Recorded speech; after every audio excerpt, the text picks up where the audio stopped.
আসসালামু আলাইকুম। সুপ্রিয় শিক্ষার্থী বন্ধুরা, কেমন আছেন? আশা করি সবাই ভালো আছেন। আমার N English and technology learning YouTube চ্যানেলের পক্ষ থেকে সবাইকে স্বাগতম। আপনারা যদি আমার চ্যানেল নতুন হয়ে থাকেন তাহলে অবশ্যই আমার চ্যানেলটি সাবস্ক্রাইব করবেন, লাইক, কমেন্ট এবং শেয়ার দিবেন। আজকে আমরা জানব লেটার কাকে বলে এবং ওয়ার্ড কাকে বলে। লেটারের বাংলা হচ্ছে কি? বর্ণ।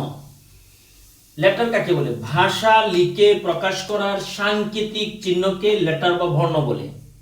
ভাষা লিখে প্রকাশ করার সাংকেতিক চিহ্নকে লেটার বা বর্ণ বলে। আমরা যখন কোনো ভাষাটাকে লিখে প্রকাশ করি তখন সেটা হচ্ছে কি আপনার বর্ণ বা লেটার। যেরকম A B C D E, এগুলো হচ্ছে আমাদের কি ভাষা লেখার একটি সাংকেতিক চিহ্ন। এই ভাষা লিখে প্রকাশ করার সাংকেতিক চিহ্নগুলোই হচ্ছে কি আপনার লেটার বা বর্ণ। এবার আসেন আমরা জানবো ওয়ার্ড কাকে বলে। ওয়ার্ডের বাংলা হচ্ছে কি? শব্দ। শব্দ কাকে বলে?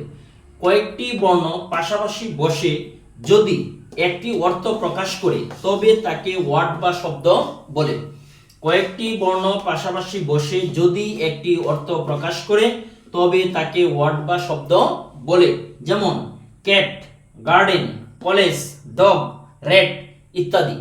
তাহলে কয়েকটি বর্ণ যদি আপনার পাশাপাশি বসে আর যদি অর্থ প্রকাশ না করে তাহলে সেটা কি হবে না?